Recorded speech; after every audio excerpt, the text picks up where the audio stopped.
thank you. Thank you for covering us here today. I want to welcome our colleagues from Australia in this ministerial meeting. It's the first one that I've done as in my time here in the last year. Obviously, the same is true for Secretary Hegseth, and I want to welcome both the Foreign Minister and the Deputy Prime Minister for Defense for both joining us here today. This is an incredibly strong alliance.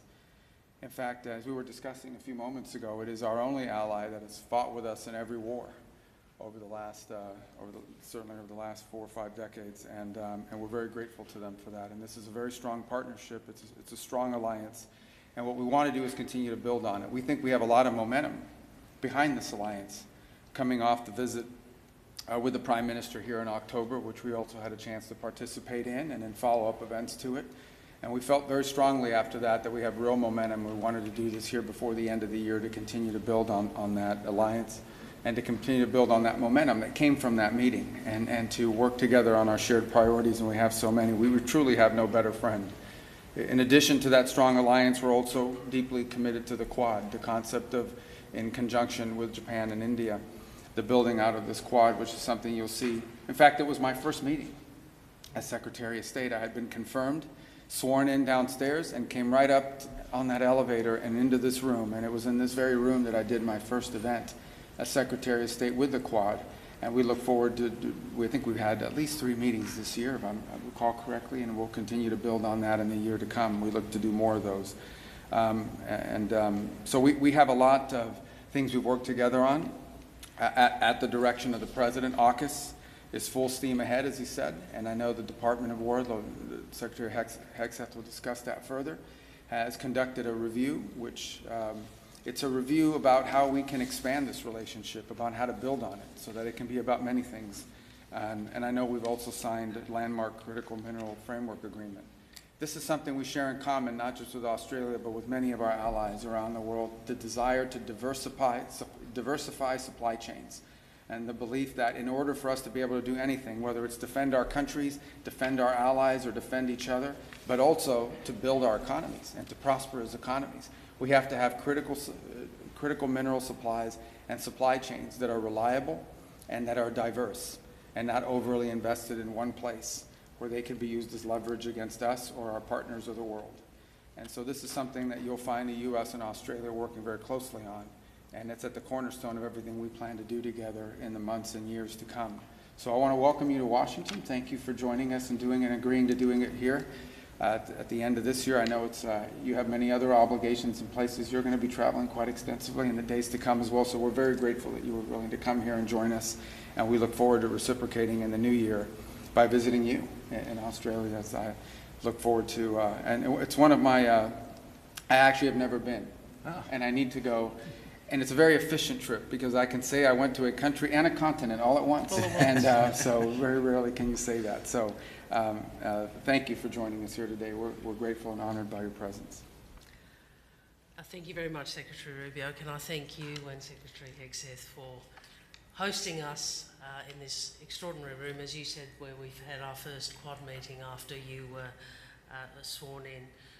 We're really, Rich and I are so happy to be here, so honoured to participate in another AUSMIN meeting and to build on the very successful meeting between the President and the Prime Minister, and including the historic critical minerals deal that they delivered.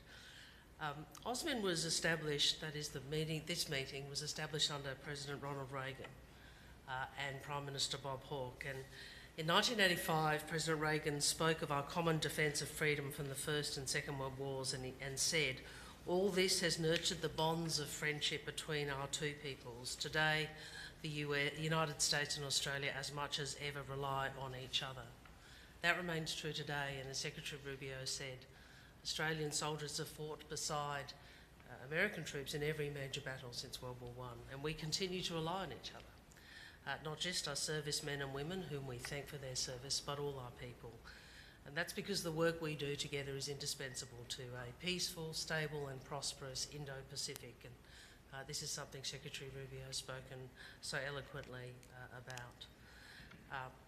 The United States is our principal ally and our principal strategic partner, and together we navigate volatility, we invest in each other, we invest in the region's security, and we boost each other's prosperity, whether that's through investment in critical minerals, critical technology, Australian superannuation, or of course AUKUS. Australia's approach to the alliance has always been to work to ensure it delivers concrete benefits for our security and prosperity and for that of the United States. And AUKUS is central to that, a win for Australia, a win for the US and a win for the United Kingdom. And we welcome President Trump's statement, we are full steam ahead. We are full steam ahead.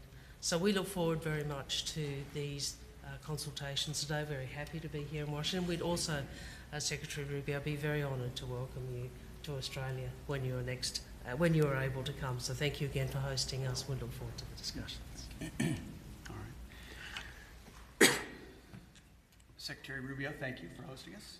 Deputy Prime Minister Marles, we've seen each other often, and we will continue to inform Minister Wong. Thank you for being here.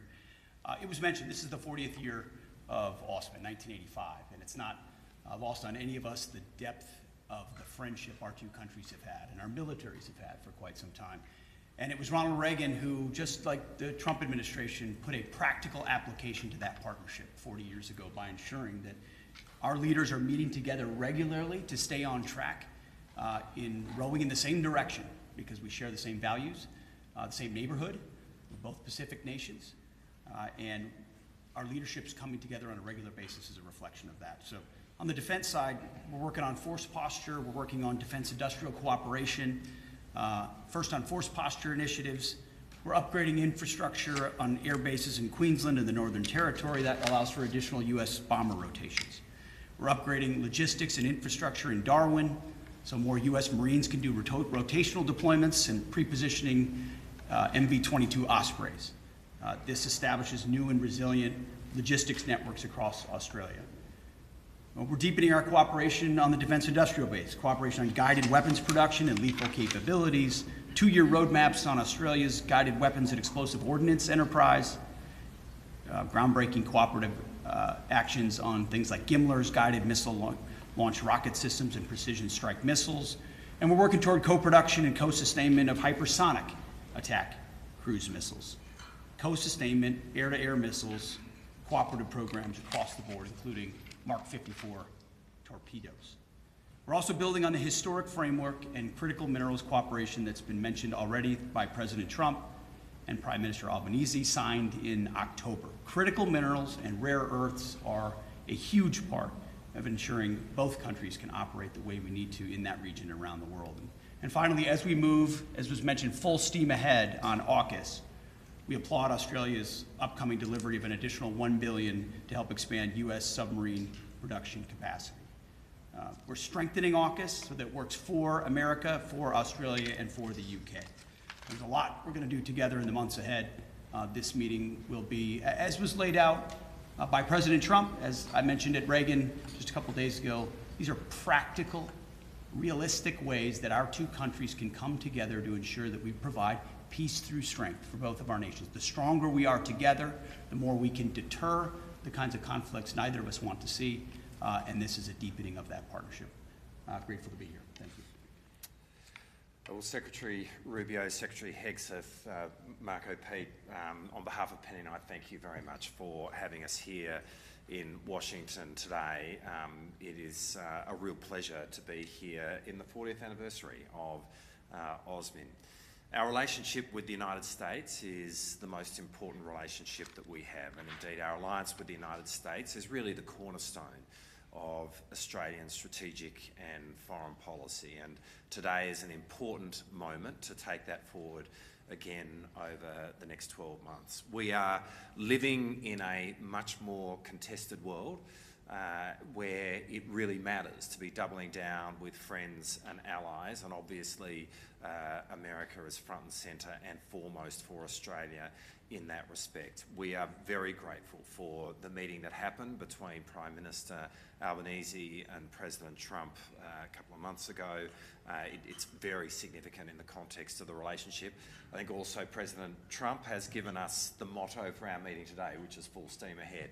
And it is very much full steam ahead in terms of the alliance, in terms of the progress on AUKUS, in preparing ourselves for the establishment of the Submarine Rotational Force West at the end of 2027. That is a significant moment in the journey of AUKUS. But right now, we've had an increased number of visits of US nuclear-powered submarines to Australia, including the USS Vermont, which has been at HMAS Stirling over the last 6 weeks or so, where it's undergone the most extensive maintenance that a US nuclear submarine has undertaken outside of the United States. And we are really pleased with the progress that we are seeing in terms of building Australia's capabilities to ultimately be able to operate our own nuclear-powered submarine capability going forward. At every AUSMID meeting that we've had since 2022, when Penny and I first started attending these AUSMID meetings, a central part of what we have sought to do in the defence space is to increase the US footprint in Australia. And this AUSMID will be no different, as Pete has just taken you through, be it infrastructure which enables greater bomber rotations in Australia, or be it what we are doing in terms of enhancing logistics capability of the United States in Australia, having more American equipment be stored in Australia, for example, the Ospreys. These are just examples of what we are doing across every domain. Air, sea and ground, but also space and cyber, to have the most extensive American force posture that we have seen in terms of the breadth of that in the Australian continent. And that is so important going forward, to make very clear in our region that Australia and America stand side by side in working together to contribute to the peace and security of the Indo-Pacific. As we meet today, there are almost 900 Australian servicemen and women who are embedded in the United States Defence Forces across the US. Indeed, the deputy commanders of the US Army, the US Navy and the US Air Force in the Pacific are all now institutionally Australian. And that is an example of the degree to which our two countries work so closely together in respect of defence. Penny and I are really looking forward to taking our relationship and our alliance again forward in the meetings that we have today. We're working really well with this administration, and we are very excited about working with you, Marco and Pete, to take the alliance forward into the future.